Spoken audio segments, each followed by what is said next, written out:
Hey, what's up, guys? It's Scum. Today I'm doing a Q&A. You ask the questions on my Instagram, and I'm going to answer some of them for you. Just had some Taco Bell because I'm trying to live mas, know what I'm saying? But let's get right into this here. So Mysterious Signali, I don't know really how to say that, asked, what's the reason for doing the Q&A, and what's your rarest, most valuable record? My reason for doing this video is just so you can ask me some questions, learn a little bit more about me personally, or maybe just start a conversation based on some opinion type of stuff. I don't know, it seemed like a fun idea. I've seen some other people do it, so why not?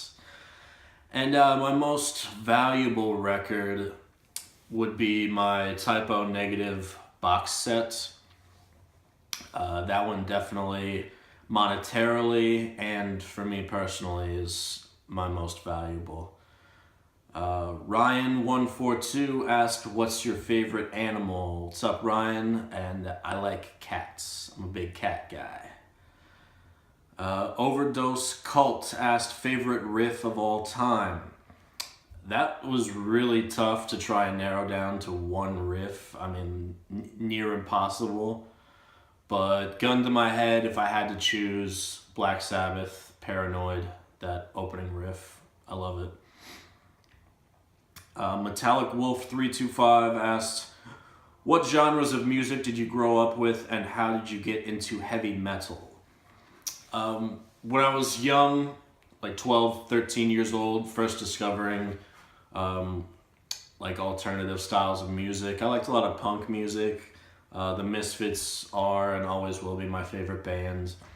I like bands like NoFX, The Casualties, Alkaline Trio.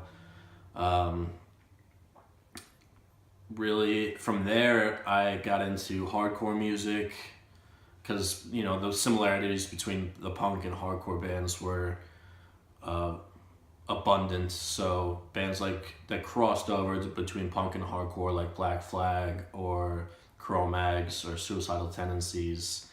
Those bands were really cool to discover at kind of a younger age. And then I found myself always liking the hardcore bands that sounded more metallic, stuff like Marauder or All Out War.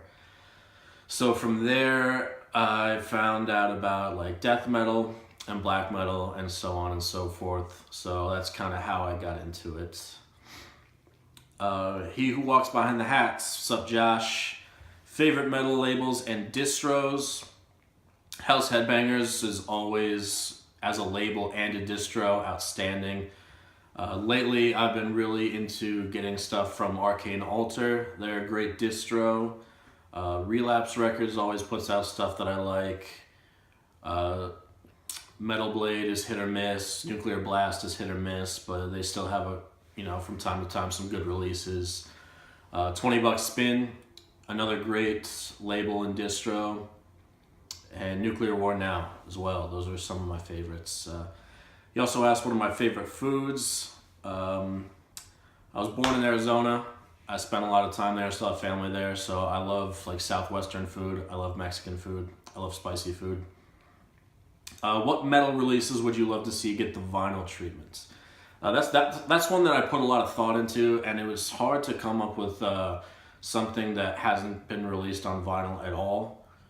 But something that I really want to see reissued is Devastation, Idolatry. That record is fantastic, and the original pressings are kind of pricey. So I would love to see that one get reissued, plus it's just a phenomenal record. Armijo out. Carillion Darkness, what's your favorite black metal band? If it's too hard to name one, name three. Celtic Frost, probably my all-time favorite black metal band. But if I was to do a top three, I think Darkthrone and Marduk would round out the top three. Orifice Bizarre asks, what are some of your pet peeves people do at shows? For the most part, I really don't give a shit what anyone else does at a show. You're there of your own free will. You can do whatever the fuck you want. But it does kind of bother me seeing people on their phones constantly, like especially while the band is playing, like you could have just stayed at home if you want to sit on your fucking phone, like watch the band. You paid good money to see them. So Moonlit Forest asked, do I have any favorite 80s slasher films? What about any horror soundtracks that particularly stick out? I couldn't think of any like 80s slashers that I really like. I mean, I love horror movies, but there was none that just like popped out to me. But the horror soundtracks, without a doubt, Phantasm. I love the soundtrack for Phantasm. And of course, anything that John Carpenter has done, because he is the master. Inside of This Machine asked, we've all been through this phase where we used to listen to a band that we are now ashamed of. What are some bands that you used to listen to but now despise? First of all, I don't believe anyone should be ashamed of anything that they used to listen to. At that point in your life, you were listening to it because you liked it. You may have grown out of liking that kind of music or that band, but it's still a part of who you were, and that's no reason to be ashamed of. So with that being said, there aren't any bands that I used to listen to that I don't like anymore. I mean, there are, of course, but I don't like hate them. I don't despise them. But yeah, that's it for that question. Bobish A7X asked, if you were stranded on an island with only 4 albums, which ones would you bring and why? I've done a desert island thing before. For me, it always comes down to the Misfits, Earth AD, Converge, Jane Doe, Cannibal Corpse, The Bleeding, and it's a toss-up between Typo Negative, Bloody Kisses, and something by Alkaline Trio. Probably, maybe I'll Catch Fire.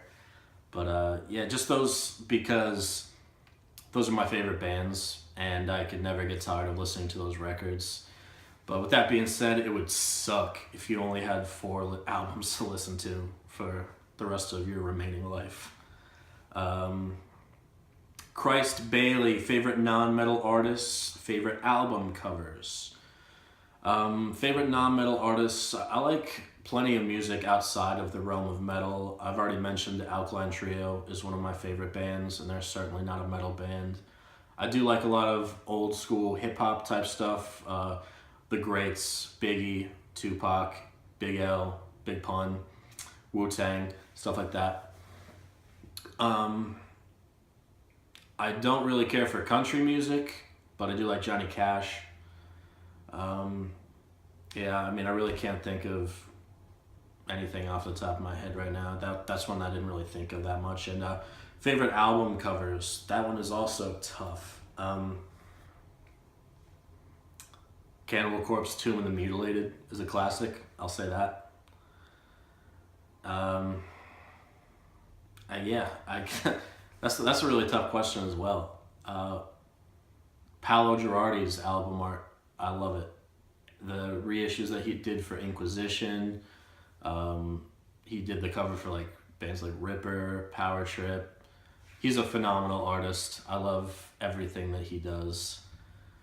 But yeah, that seems like it's it for this Q&A. Thanks for everyone who asked a question. I hope you enjoyed the answers. I hope you enjoyed watching this video. Maybe I'll do it again sometime. And if you don't follow me on Instagram, I'll leave my Instagram name down in the description. But thanks a lot for stopping by and watching this video. Thanks for commenting, subscribing, liking, blah, blah, blah, blah, blah. And until next time, take care.